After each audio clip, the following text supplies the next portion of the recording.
Bienvenue dans l'histoire du Zodiac Killer. Mais dans l'ombre, un prédateur se prépare à frapper, et quand il le fera, il ne se contentera pas de tuer. Il jouera avec la police, avec la presse, avec toute une nation. Il enverra des lettres codées, se moquera des enquêteurs, revendiquera des dizaines de victimes. Et puis, un jour, il disparaîtra. 57 ans plus tard, personne ne sait qui il était. Le tueur du Zodiac reste l'un des plus grands mystères criminels de l'histoire américaine. 5 meurtres officiellement attribués, 37 revendiqués.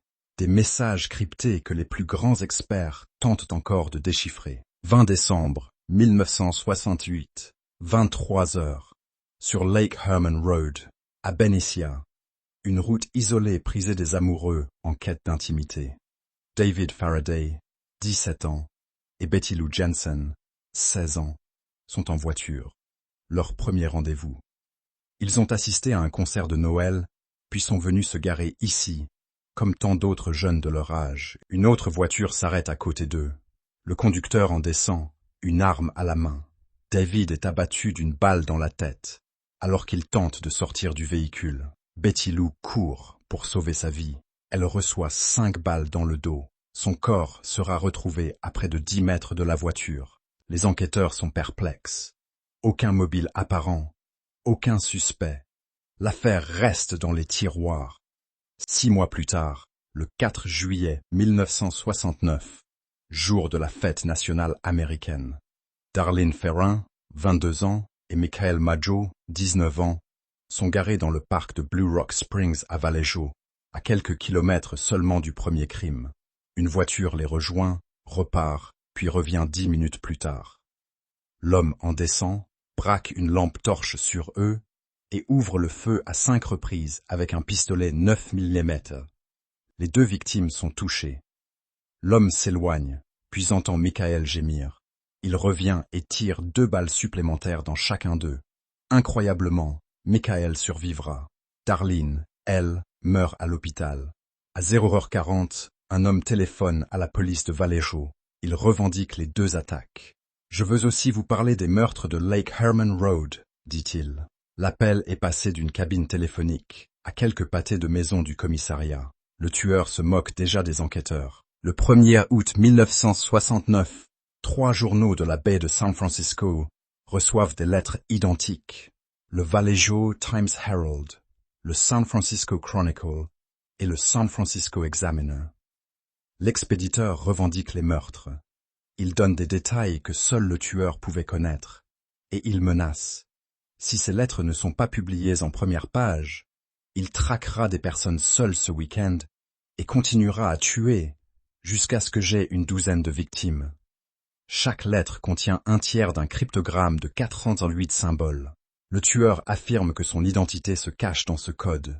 Les journaux publient les lettres. Le public est fasciné. Le 7 août, une nouvelle lettre arrive. Cette fois, l'expéditeur se donne un nom. Dear Editor, this is the Zodiac speaking. Le tueur du Zodiac est né. Le lendemain, un couple de Salinas, Donald et Betty Harden, parvient à déchiffrer le code. Le message est glaçant. J'aime tuer parce que c'est tellement amusant. C'est plus amusant que de tuer du gibier sauvage dans la forêt, parce que l'homme est l'animal le plus dangereux de tous.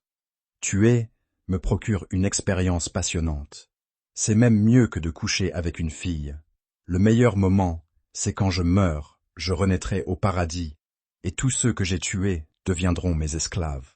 Le nom du tueur n'apparaît pas, mais sa psychologie, elle, se dévoile. Un narcissique avide de reconnaissance, obsédé par le pouvoir et la mort. 27 septembre 1969. Lake Berryessa, un lac paisible du comté de Napa. Brian Hartnell, 20 ans, et Cecilia Shepard, 22 ans, pique-niquant sur une petite île reliée à la rive par un banc de sable. Ils sont étudiants à l'université voisine. Un homme s'approche. Il porte une cagoule noire de bourreau, avec des lunettes de soleil clipsées sur les trous des yeux. Sur sa poitrine, un symbole dessiné, un cercle avec une croix à l'intérieur. Il tient un pistolet. Il dit être un évadé de prison, qu'il a besoin de leur voiture pour fuir au Mexique. Il apporte des cordes à linge précoupées. Il ordonne à Cecilia d'attacher Brian, puis il l'attache elle-même. Il vérifie les nœuds, les resserre. Puis il sort un couteau. Brian le supplie. « Si vous devez tuer quelqu'un, tuez-moi d'abord. Je ne supporte pas de la voir souffrir. » Le tueur accepte. Il poignarde Brian 6 fois dans le dos. Puis il poignarde Cecilia 10 fois.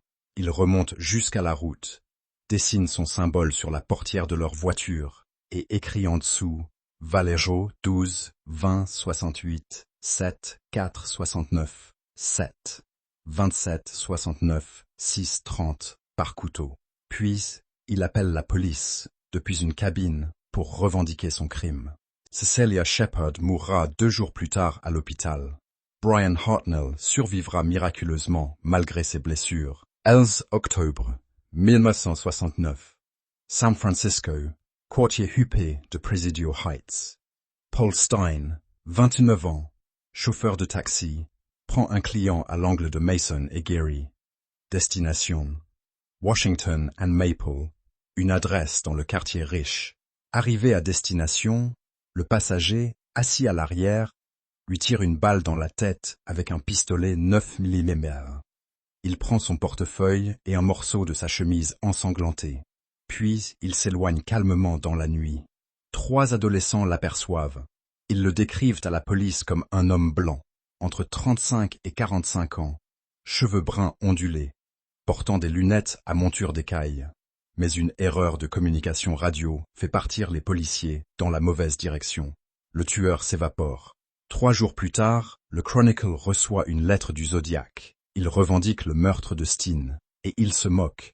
Les flics étaient à 2 pas quand j'ai nettoyé la chemise ensanglantée, et que je me suis éloigné tranquillement. Ils auraient pu m'attraper s'ils avaient regardé dans la bonne direction. Pour prouver qu'il dit la vérité, il joint un morceau de la chemise de Steen. La police confirme, c'est bien celle du chauffeur de taxi. Le Zodiac ne s'arrête pas là. Pendant des années, il continue d'écrire. Des lettres, des cartes de vœux, des cryptogrammes. Il menace de faire sauter des bus scolaires. Il donne des détails sur ses crimes. Il nargue les enquêteurs. En 1970, il envoie le code Z13, précédé de la mention « My name is ». 13 symboles censés révéler son identité. Personne n'arrive à le déchiffrer. 50 ans plus tard, le mystère reste entier. Il envoie aussi le code Z32, qui contiendrait l'emplacement d'une bombe. Là encore, les experts échouent. Seuls 2 de ces 4 cryptogrammes ont été résolus à ce jour. En 2020, plus d'un demi-siècle après les faits, une équipe internationale menée par le mathématicien David Oranchak parvient enfin à déchiffrer le code Z340. Le message parle de ne pas avoir peur de la mort, de récolter des esclaves pour l'au-delà, mais pas de nom. Le Zodiac continue d'écrire jusqu'en 1974. Puis le silence. Plus rien. Le tueur s'est-il éteint? Est-il en prison pour d'autres crimes? Vit-il paisiblement quelque part, savourant son mystère? Mais aucune preuve définitive. Rien de concret. Le suspect le plus célèbre est Arthur Leigh Allen. Ancien enseignant, délinquant sexuel, il portait une montre de la marque Zodiac. Il avait le même pointure de chaussure qu'une empreinte retrouvée sur une scène de crime. Michael Mageau, le survivant de Blue Rock Springs, l'a identifié sur une photo, mais son écriture ne correspondait pas, son ADN non plus. Il a été innocenté après sa mort en 1992. En 2021, un groupe d'anciens enquêteurs affirme avoir identifié le tueur, Gary Francis Post, un vétéran décédé en 2018. Leur preuve? Des similitudes entre une cicatrice sur son front et un portrait robot. Le FBI rejette la théorie. La police de Riverside, où une jeune femme a été assassinée en 1966 dans des conditions similaires, refuse les tests ADN demandés. Lawrence Kay est un autre nom avancé par le polytechnicien franco-marocain Faisal Ziraoui, qui affirme avoir décrypté les codes restants en 2021. Selon lui, le nom du tueur se cache dans les cryptogrammes. D'autres suspects sont régulièrement évoqués. Paul Doerr, un passionné de science-fiction qui écrivait sur les codes dans ses fanzines. Rick Marshall, qui vivait à Riverside au moment du meurtre de Sherry Jo Bates, une jeune femme assassinée en 1966 que certains lient au Zodiac. Comment un tueur qui a revendiqué ses crimes, envoyé des lettres, laissé des indices, a-t-il pu rester libre? Plusieurs raisons. D'abord, l'époque. Pas d'ADN, pas de caméras de surveillance, pas de téléphone portable. La police travaillait avec des portraits robots imprécis et des témoignages fragiles. Sans ADN, vous n'avez rien, résume un enquêteur. Ensuite, la diversité des scènes de crime. Le Zodiac a frappé dans plusieurs juridictions différentes. Benicia, Vallejo, Napa, San Francisco. Chaque police travaillait de son côté. Les informations circulaient à mal.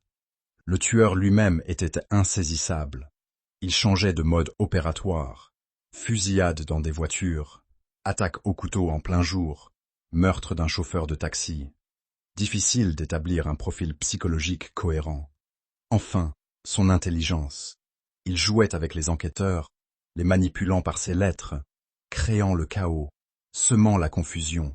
Il savait que son anonymat était sa meilleure arme. Et il avait raison. 57 ans après son premier meurtre, le Zodiac reste une ombre, une légende. Un fantôme qui hante l'imaginaire collectif, des livres, des films, des documentaires. Le Zodiac de David Fincher en 2007 a popularisé l'affaire auprès d'une nouvelle génération. Des podcasts, des forums, des détectives amateurs passent leur nuit à tenter de déchiffrer ces codes. Mais le mystère persiste. Combien de victimes a-t-il réellement faites? 5 confirmées, peut-être 37 selon ses dires, peut-être plus. Son nom est-il caché dans un code encore inviolé? Dort-il dans un dossier poussiéreux du FBI? Est-il mort sans jamais avoir été démasqué? Le Zodiac a réussi ce que tout tueur en série recherche sans jamais l'avouer. Il est devenu immortel. Son nom résonne encore. Son mystère fascine toujours. Il a gagné son pari. Il est entré dans la légende. Et nous continuons à chercher. Parce que l'idée qu'un monstre puisse rester libre, anonyme, insaisissable, cette idée-là est peut-être la plus terrifiante de toutes. La police de San Francisco considère toujours l'affaire comme ouverte. Un jour, peut-être, la vérité éclatera. Ou peut-être que le Zodiac emportera son secret dans la tombe. 5 victimes confirmées. Darlene Ferrin, 22 ans, 2 survivants. Michael Mageau et Brian Hartnell, l'affaire est toujours ouverte.